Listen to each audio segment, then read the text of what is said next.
Well, welcome to the Speak with People podcast. My name is Jason Raitz, and I'm so excited you are joining us today. Whether you communicate one-on-one, from a stage to a team, or from behind a screen, this podcast exists to inspire you, encourage you, challenge you to become a healthy communicator. We really believe that healthy communication is oxygen, and when you grab hold of communicating in healthy ways, you really will change your world for the better. Well, today I'm so excited because we start a brand new series on the Speak with People podcast called Speaking from Behind a Screen. I don't know if you've noticed, but more and more communication in 2023 is communicating from behind a screen, whether a phone, a camera, your computer screen with your webcam. And so how do I communicate online effectively? Communicating is already crazy enough, but now we've got to learn how to communicate in healthy ways from behind a screen. And technology is just going to keep advancing, and we're going to be communicating more and more from our screen. So can anyone truly speak with people across screens? And more specifically, can anyone build an online platform to share stories and build influence and draw people together to build businesses? Well, the answer to those questions will probably surprise you. And we're going to do this series for 4 weeks, and I hope that you'll join in each week as we dive into a different topic. Well, today, though, we're going to dive into this idea of building online platforms and how to draw people together around a common message. And I'm so geeked. We just talked offline for probably 20 minutes. We could probably talk all day because I've just admired our guest for years. I've followed his YouTube channel. I mean, literally, my kids know his voice because his YouTube channel has been on our TV so much in our home. I just want to really welcome Lane Sebring to the Speak with People podcast. Thanks for being here, Lane. Jason, man, thank you. Well, first of all, thanks for that intro. That's like the kindest intro that I've had so far this week. And really appreciate what you're doing. I love the vision of Speak with People. Love what you're doing this podcast. And I'm super pumped to get going. Thank you. Well, hey, before we jump into this conversation, as we're going to talk about having our own space online and building, kind of our niche and our own platform, I'd love for you to tell our listeners just a little bit more about yourself, your story, who you are, your family, anything that you really want to share with us. Yeah. So I'm married. My wife Rachel and I have been married for 12 years now. We have 4 kids, all girls, ages 8 and under, 8, 7, 5, 3. And a golden retriever. So he's somewhere around here. He might pop in a minute. And we live in Florida, in the northwest, Emerald Coast of Florida, if you're familiar with that part of Florida. And I was a pastor for 15 years. That was kind of what I did in my normal standard career. Felt a very strong calling to be a pastor. Did that with everything I had to give it. Along the way, I started my first brand, which was called Preaching Donkey. And we could talk about that. I don't know how far you want me to get down that path. But today what I do is I lead a coaching organization for pastors called Preaching Donkey, where I help pastors with their communication. And then I also have a personal brand that's just my name, Lane Sebring, where I help people build online businesses around their skills and passions. So between those two things and my family, that's about what I do and who I am. I love it. And I have seen your golden retriever in some videos before. I mean, he no offense, he does steal the show sometimes. So take us back. Why did you originally get started with speaking behind screens, being online? What kind of got you over to that place? Yeah, so it didn't start as a kind of face-to-camera YouTube channel, online courses situation. It really started as a blog way back in 2014. I read, if we back up even further, back to 2012, I read a book by Michael Hyatt called Platform. Oh, yeah. It was called How to Get Noticed and Annoyed. Do you remember that book? Oh, yeah. And he laid out kind of a path for how to develop a platform for anyone with something to say or sell. Now, it's interesting. So the subtitle of that book was anything for something this, how to do it if you have something to say or sell. And I remember being somewhat offended and intimidated by the idea of selling. I thought, no, that's not me. I don't want to sell. I do have something to say. So I'll build a platform, and it was a way to kind of scratch this itch of wanting to influence people. And this is before like influencer became a thing. It was more of like actual influence that I wanted to have. So I majored in communication in college, and then I went to seminary, which is like a master's program for pastors. I would imagine most people probably know that, but if you don't, it's a master's program for pastors. And I learned how to bore everyone with the Bible. So I had this kind of knowledge and training in how to actually connect and communicate with people from my undergrad. And then sermons and preaching were taught in such a clinical, stilted kind of, here's the way to make your seminary prof proud when you preach, but it didn't connect in a way that I felt was human. So I created Preaching Donkey really as I just started writing a blog post every Tuesday, putting it out, saying, here's my thoughts on how long should a sermon be, how to start a sermon, for maximum impact. Let's look at what this pastor is doing that's working. Let's look at what that pastor is doing that's working. And to my surprise, it started to grow. Back in those days, I was really growing it on Twitter. And I started to grow this following of people. It got syndicated to different places like, Sermon Central, church leaders, pastors.com reached out. And so all of a sudden, this little project that I never thought anybody would see became something that was starting to grow. Yep. And around that time, I started thinking, I really want to write a book. And a lot of people want to write a book because they have a message that they want to get out. For me, I wanted my name on a book. That's what I wanted. And so there was more to it than that. But Sure. I'm Enneagram 3 and an ENTJ, and just the performance aspect of like, look, that book, it has my name on it and people buy it. So that was something that I wanted. And it was also just kind of the challenge of like, okay, I didn't even like writing papers in high school or college, but could I write a 40,000 word book that people would actually find valuable? It was like a personal challenge and everything. So I wrote that first book, Preaching Killer Sermons. And to my surprise, yes, there it is. There it is. I have it. To my surprise, it became a #1 bestseller in its category on Amazon. And it stayed that way. I have several screenshots of where my book was #1, and then #2 was Communicating for a Change by Andy Stanley, and #3 was Preaching by Tim Keller. Now, Granted, those books had been out a while, so it's not a fair comparison, but I still relished in that moment. And I can always now say that I'm an Amazon #1 bestseller.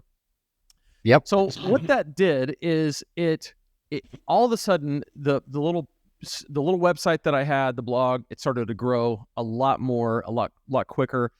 So at the same time, I started to think about like, okay, what else can I do? So I started a podcast with it. And then I wrote another book in 2019 called Become a Preaching Ninja.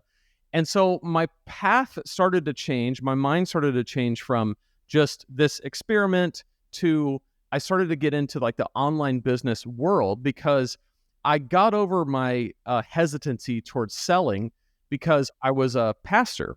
And as a pastor with a small family, you need other sources of income, especially now. This was true then. It's true especially now. It's very difficult to make ends meet unless you're the lead pastor of a mega church and you have a massive platform.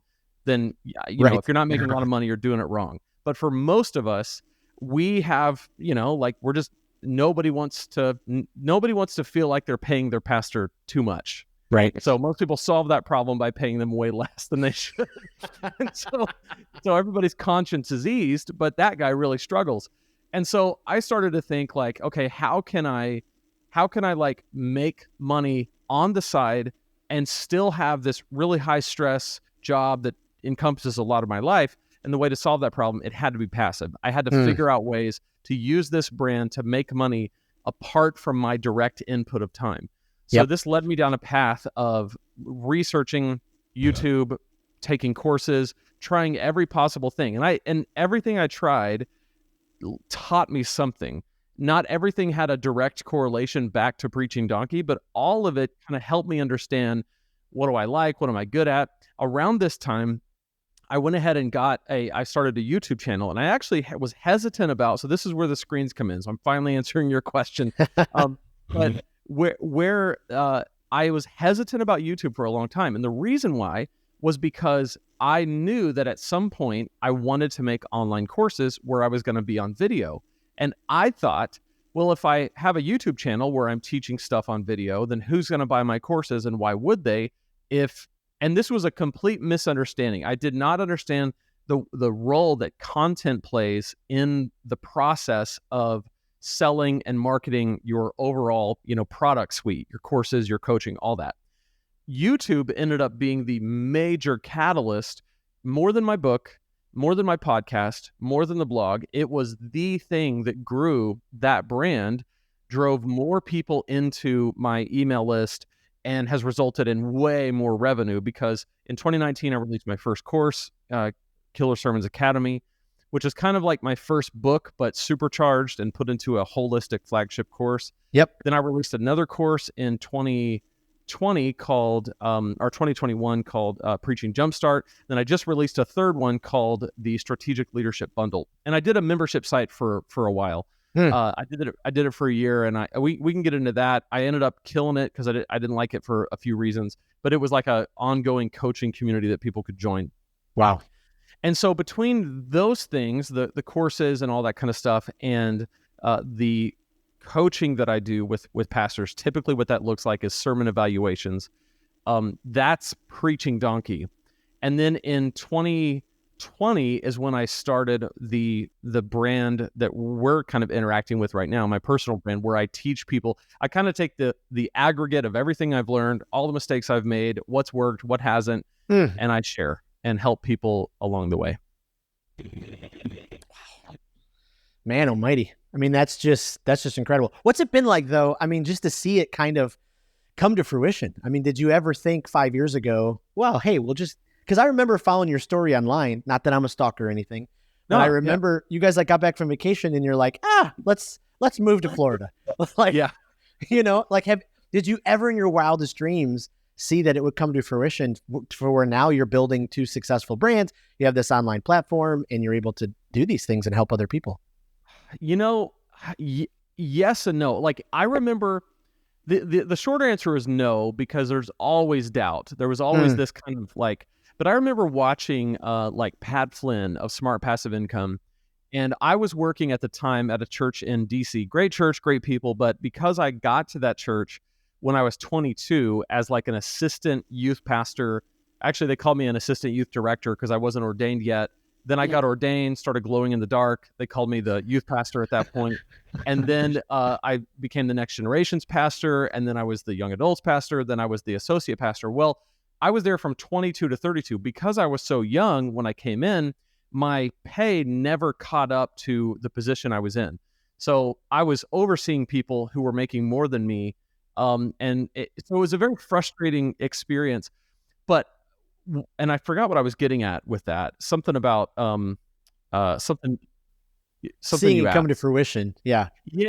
Oh, that's right. So Pat Flynn. So I remember me and my brother-in-law would sit around and talk about Pat Flynn's income reports, because at the time he was doing these income reports every month where he's making $100,000 a month from Bluehost affiliate, and he's making $70,000 a month from podcast sponsorships. And I'm looking at that going, I'm barely making like $60,000 a year in DC, which was insanely expensive, and I had a family. And I'm just going, gosh, if there's a way for me to do this, I have to figure this out. Like I have to. And what I thought back then was, I'm going to be a pastor forever. That's a done deal. But I don't have to be a strapped to the wall financially struggling pastor. And I even thought, well, maybe one day I can get to the point where I can work for free. Yep. And I could just kind of make my money somewhere else. Yep. And so in some ways I did envision it, but you never know how it's going to turn out. So in June of 2020, COVID happened, March of 2020. Well, by June, we were starting to kind of go back to the office, go back to in-person services. I was working in Tennessee at the time at a multi-site church there. I was the executive pastor.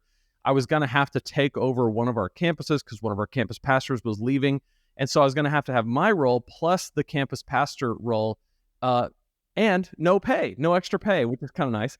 And I'm not saying anything bad about them. I'm just saying that's just the way it always works. And so that right there was the point at which my wife and I said, this was 3 years ago, June of 2020, we said, now is the time. And I knew my kind of parameter was I can't be a campus pastor. I'm not built for that. There's way too much like caring for people. I know that sounds terrible, but it's just I'm not wired that way to be like a pastoral presence in people's lives. Gosh, this sounds so terrible to say this out loud. It's not the way God wired me. I was great at like executive leadership, not so great at the kind of leading with the people.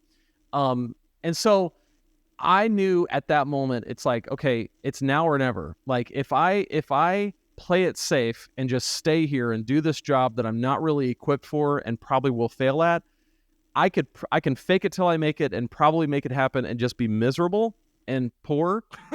Yeah. Or I can take a risk. Yep. And that's what I did. I really felt like that was what the Lord was leading us to do. So that was June of 2020. This business, Preaching Donkey, and this business had just gotten started. It wasn't making any money. Preaching Donkey was making $1,800 a month, which is not enough to support a family of 5 at the time, and now 6. So we just said, okay, this is what we're going to do. And so I became very passionate about not starving to death. And so when you ask me, did you foresee being able to just up and move to Florida, travel when I want, have plenty of money coming in? My vision was if I can just survive, that would be awesome.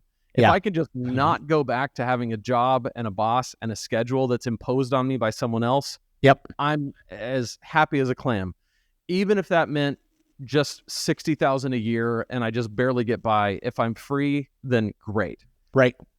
And it's turned out to be way more than that. And the freedom has been, more than I could have imagined. So wow, I love that. And just being able to follow your journey and learn from your journey and learn from the videos that you do put up on your channels has been awesome. But let me just, let me sit in the seat of like the skeptic for a second. But really, can anybody do this? Like, how can anyone build an online platform or, go online and be able to, speak about, project their message? Is this something that literally anyone can do? I think, I know most people say, yes, absolutely. Not everybody wants to. Not everybody is going to have the desire and the passion. So there was a time where I would have said, yes, absolutely, everyone can. What I would say now is that anyone who wants to badly enough can. Yeah. There are no gatekeepers to this. No one cares enough about you to keep you from going after your goals. And so the biggest barrier that people have, well, 2 things. Number one, most people don't understand or recognize that they're actually really skilled at something, and that skill is unique to them. Not everybody shares that skill. I spend a lot of my time helping my clients and people who subscribe to me and follow me over at Lane Sebring. I help a lot of people try to understand, what do I know? What have I done? What are my experiences, my passions, my skills that are unique to me that someone else would want to know, someone else would want to learn, someone else would benefit from? Yep. I'll tell you this, when I started Preaching Donkey, I almost didn't pull the trigger. And the reason why is because I went to Google and I looked for preaching resources. I knew about Preaching Rocket. They were huge. Yep. And, Graham Casey's thing. And so I kind of set them aside like, okay, that's a totally different category. I'm not even going to try to compete with them. But who else is out there? And I found a website called Pro Preacher. Ended up being a friend. His name is Brandon Hilgeman, lives in Phoenix. Great guy. But I remember going on his site and going, crap, someone's already done it. I can't do it. And I almost didn't pull the trigger on that first post because I thought the idea was already taken. What I didn't realize is that there are people who are going to resonate with Brandon over at Pro Preacher who are not going to resonate with me. But there's also people who are going to resonate with me who are not going to resonate with him. And there's people who are going to like us both. The point of it is all of us have something to share. Yeah. All of us have a unique set of skills, experiences, and things to draw on. And so in the online space, really what it's about is developing a connection with your audience. And it's not just about sharing, here's how to do stuff. It's about sharing, here's here's how I've done it. Here's how you can do it. It's about empowering people. It's about building rapport, that trifecta of know, like, and trust, where they know you, they like you, they trust you. And anyone can do that. And I've worked with people in a million different niches, people who train dogs that want to take that online and help people through online courses, people who used to be teachers that now want to tutor online, people who do homeschooling and they do it really well and they want to teach other people how to do homeschooling. I was talking to a therapist yesterday who got on Kajabi, and she's got a whole suite of courses for people who are kind of trying to fix parts of their life. Every possible thing you can imagine, people have done. Lawn care, anything. And the problem is, going back to your question, can anyone do this? I think the biggest thing is people need to recognize that they have a skill. The second biggest thing is they actually have to execute on their plans. Jason, this is the biggest issue. I think it is the biggest issue that keeps people from achieving their goals in anything, but especially in online business. It's having an idea and thinking about their idea and loving their idea and researching their idea and taking courses about their idea and telling their friends about their idea. And that's it. That idea turns into nothing because they do not sit down and actually put a website together, actually start making content, put a YouTube channel, learn how to do it, find the right coach. No one is going to do this for you. And I think it's easy for people to see someone like yourself. You got this beautiful setup with your podcast. You got this great team, this huge vision for what you're doing. And they think, oh man, it must be nice to be Jason, right? It must be nice to be Jason, right? Because you just have this beautiful setup where everything looks clean, and you got the bokeh effect behind you, where the books are faded, and I'm trying to pick out what are they, but I can't really tell because it's so professional. Well, you did that, right? You had to make that happen. Nobody did that for you, and if they did, it's because you led the process of making that happen. So I think when people want it badly enough and are willing to do the work and identify the skill that they have and avail themselves to the right resources, then yes, anyone can do it. Long answer to a simple question. Oh, no, that's so good. You said so many things where I just got things going off. I mean, I just read the other day, there's like 3.2 million podcasts and 90% of them didn't get past 20 episodes. So people just, they just give up and they just kind of go, wait a minute. I mean, I don't know how many times, it's happened to me. Just a really tiny, quick story. Sorry. But last week, I had a Facebook post on my personal page just blow up, for like a couple weeks beforehand. I'm crying to my team. They're laughing at me now about other things, but I'm crying to the team and I'm like, okay, my post's not. And then all of a sudden one day, this post that I just legitimately just shared a quote from someone else. It was just an image. 325,000 impressions, 1,000 shares, hundreds of comments. I'm like, what just happened here? People just give up way too soon. And I love what you said about that, because that's the illusion about speaking from behind a screen, right? We think everything looks so great from behind the screen, but then if you get on the other side, I don't know, I'm in the season of, being a business owner where, I'm going to bed at night going, okay, like, this many clients, this is what's going to happen. All these things are going to have to, happen. But let's transition then into you found your skill, you've got your niche, you've put it online. What are ways to get people to find you? How can you be found then, attract people and build your platform? Yeah. So it's actually and I think I want to comment on one of the things you just said, because it actually helps to answer this question. That Facebook post that went viral, that got 300,000 impressions, 1,000 shares, had you not posted, it wouldn't have gone viral, correct? Correct. Wow. Right. Okay, and here's the thing. None of us can predict what goes viral and what doesn't, what gets traction and what doesn't. So the reach and the impact comes from the consistency and the system. If you have a system for developing content, and I don't know if that came from a system or if it was just a spur of the moment, but you have a habit of posting things, and some of them do really well and some of them don't, but it's the aggregate of everything. And I think the reason why a lot of people give up after 20 episodes or 20 videos is because number one, they didn't realize how much work it was going to be because it looks easy. Right. And number two, they were unwilling to accept that nobody cares about you. Nobody cares about you until you have proven that there's something that I was listening. I was washing my car yesterday. I was listening to this book by Donald Miller called Marketing Made Simple. Oh, yeah. And great book. In this book, he said that basically people are trying to figure out how to survive and thrive in life. And they only care about you and your product and your brand to the extent that they realize it's going to help them do one of those two things, survive or thrive.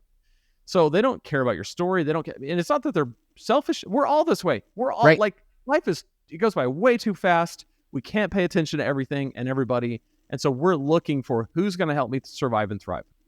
So when it comes to like growing a platform, the way I did it was, at least the path that I've taken now is, I think YouTube, a combination of YouTube long form that also serves as a podcast, right? So, it's a video on YouTube, but you can take the audio and put it on a podcast as well.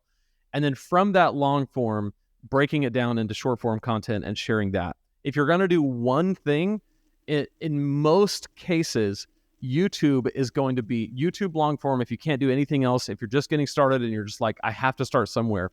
The power of YouTube is that if you're doing content that helps people with a skill, which is usually what I'm helping people do, people that are going to eventually turn their content into courses and information products, YouTube is the best place, because people go to YouTube and they put in, how do I blank?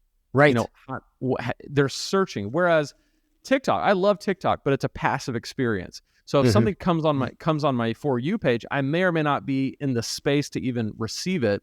So there's some barriers that have to happen between going, scrolling on TikTok and then moving over and looking through that person's profile, then clicking on their link in bio, then getting their lead magnet. It's just a lot of steps. Right. Whereas on YouTube, it's like people have sought this out. And so the path that I take is content that always has a clear call to action. And this, by the way, is the biggest differentiator between my business not getting traction for a long time and now getting traction and converting a lot of leads. And it's, my content used to be dead end. What I mean by that, and this could be the case with a podcast, it could be the case with a YouTube channel, it could be the case with anything, where you finish the video and this is what I did for years, a couple years on Preaching Donkey. Hey everybody, thanks for watching today. See you in the next video, right? No call to action, no invitation for them to go deeper with me, just hope to see you back here, right? And the chances of somebody coming back to your YouTube channel or your website or whatever it's not a risk I'm willing to take. I want to invite that person to go further. Wow. So now, instead of dead end content, my content is bridge content. So the purpose of my content is to meet someone at I want to be on the other end of whatever problem they have. They go to YouTube and they search, how do I make money online? Is passive income, does it work? Or on the Preaching Donkey side of things, I got a sermon to write. What do I do? How do I make a sermon outline? What are some ideas for sermon illustrations? I want them to find me. I want to help them solve that problem. And then I want to invite them to go even deeper with me, get on my email list through my lead magnet, which is another value add. I'm giving them something in exchange for that. Yep.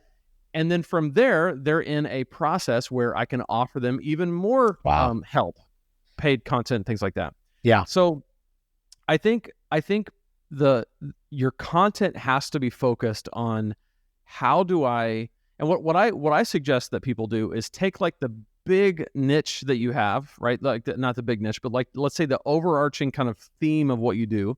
So like in the case of Preaching Donkey, I help preachers with how to preach more effectively, more clearly. That's kind of the overarching theme.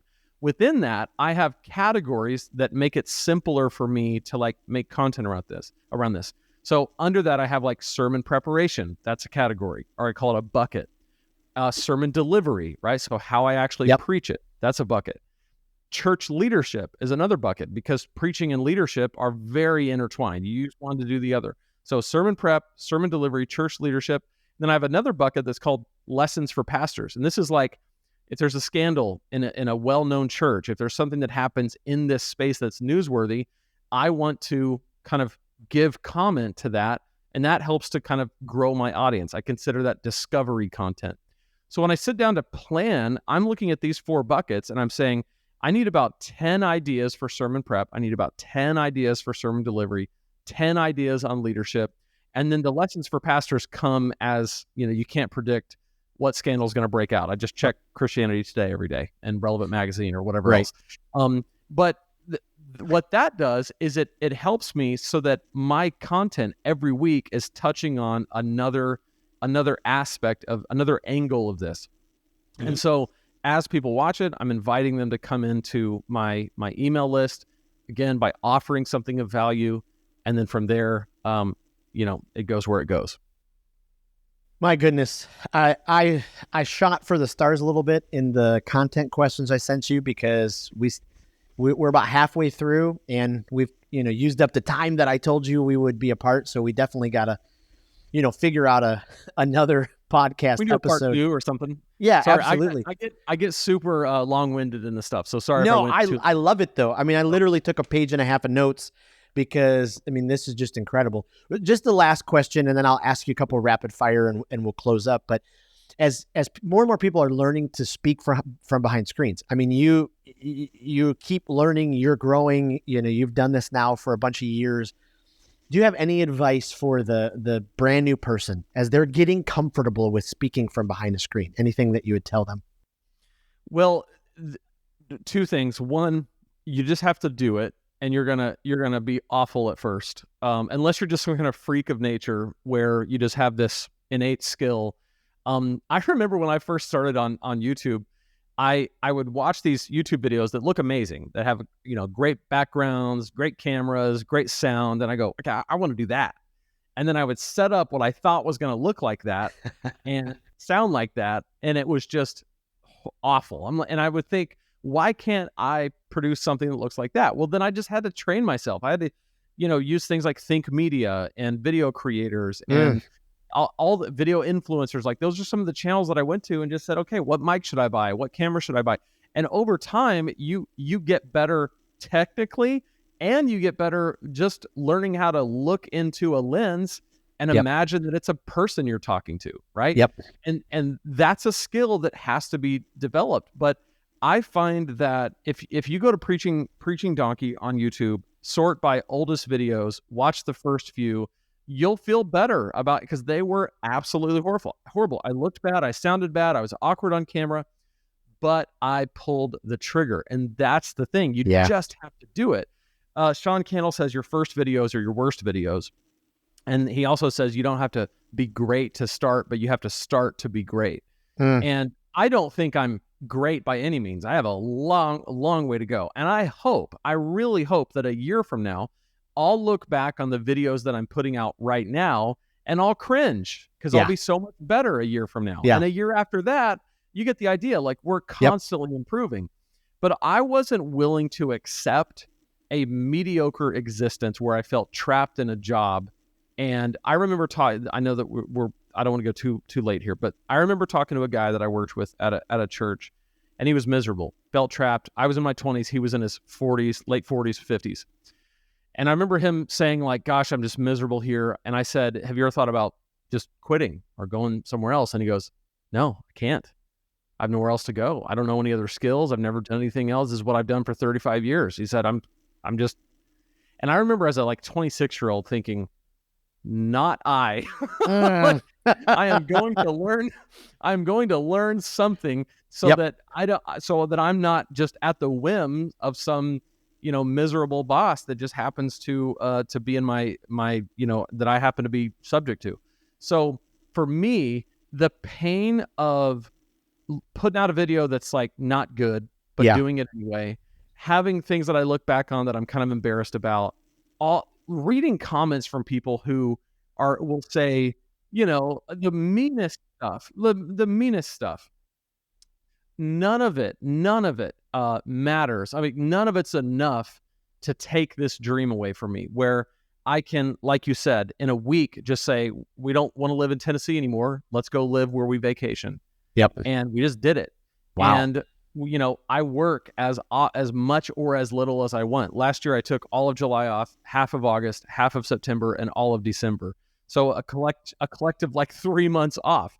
And because I can make my content in advance, and I have a virtual assistant, and when I say off, I mean off. Like I don't even think about my business. It's running out apart from me, and that's a level of freedom that you would never have for the most part in a 9 to 5. I'd never had that as a pastor. I would take 1 week off and feel guilty about it. Yep. Come back to a pile of work and a bunch of problems.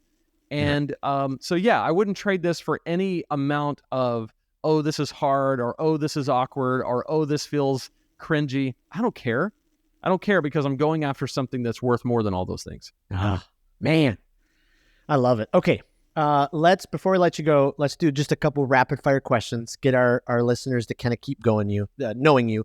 But is there an online entrepreneur, a YouTuber, someone in your, neck of the woods that they just inspire you? Like they're who you're looking to and learning from?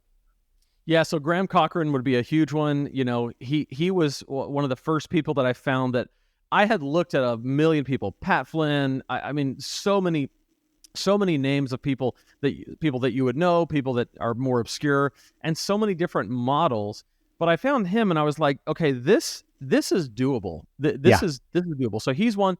Of course, Pat Flynn was a huge person. Sonny Lenarduzzi back in the day. Tim Schmoyer of Tim Schmoyer, YouTube name. There was, and there's a shifting list of people. Right now, I would say Alex Hermosi is lighting up my world. Donald Miller. So there's just, I try to learn from a lot of different, Matt McWilliams when it comes to affiliate marketing. So there's a lot of people that I look to. Yeah, Jason Rates.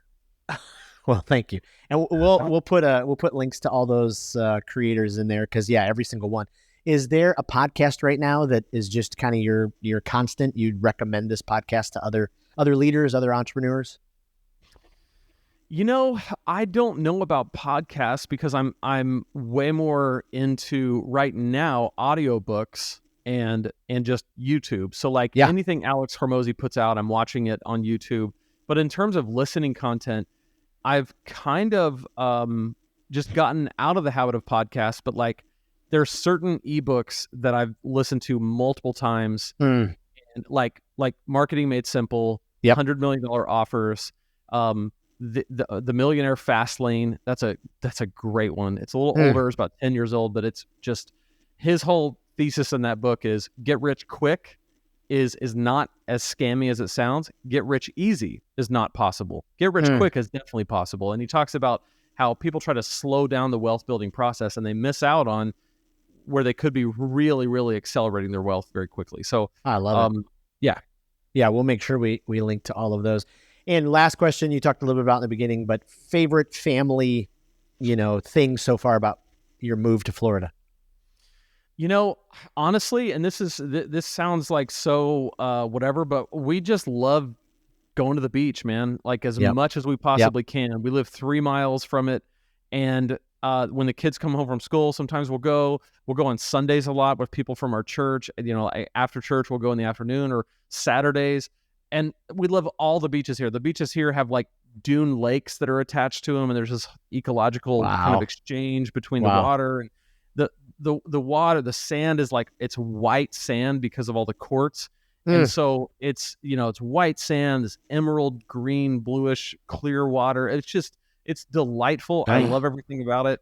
And I mean, a lot of people talk about, oh, you won't go to the beach if you live there. Well, so far we go. I love it. Quite a bit. I love it. You have provided, I mean, just an amazing amount of such richness and wisdom and insight. I mean, I cannot thank you enough. Before I let you go, could you just point us to the best place where our listeners can find you online, resources, all that kind of stuff? Yeah, so everything is at lanesebring.com. So Lane like a street, Sebring like the car, unfortunately. But it's a fine automobile. I mean, Michael Scott drove it, but Michael Scott made it famous. Yeah, lanesebring.com/super simple. So it's the super simple guide to your first $500 online. Kind of maps out everything that I've talked to, kind of puts it on paper for you and shows you first do this, then do this, then do this. Makes it simple. and it's a great place to start. So I lanesebring.com/super simple. love it. Well, Lane, thank you again. So appreciate, so value your time. And to our listeners, especially if you are a pastor or a ministry director or a teacher, I really do highly recommend Lane's books. I have read them, used them, and if you are interested in, building an online platform, please do check out lanesebring.com. Again, thank you so much for being a regular part of the Speak with People podcast. Before you do go, I want to make sure you know about two things. The first is our community group. If you're looking to continue growing your communication, you want to know how to communicate better as a leader, go to our Facebook community group, Speak with People Community Group. Just go to facebook.com, type in Speak with People Community Group, and every single day there's a different post or an encouraging video or a poll where we're trying to curate information and help each other grow as communicators. And then if you want to continue growing your public speaking skills, I really do think coaching is one of the best ways to do that. We would love to come alongside of you and help you reach your goals as a public speaker. Just head to speakwithpeople.com/coaching, and you'll find all the information there about how we can partner together, and you can schedule a discovery call. Thanks again for being a part of the podcast. We're so appreciative of every single listen and share and review. Again, this podcast exists because our words matter, and we believe that healthy communication is oxygen to your relationships and your leadership. So whether you communicate one-on-one, to a team, from a stage, or from behind a screen, we really hope that you were inspired today to communicate in healthy ways, because you really can change your world with your words. Thanks again, and we'll see you next week.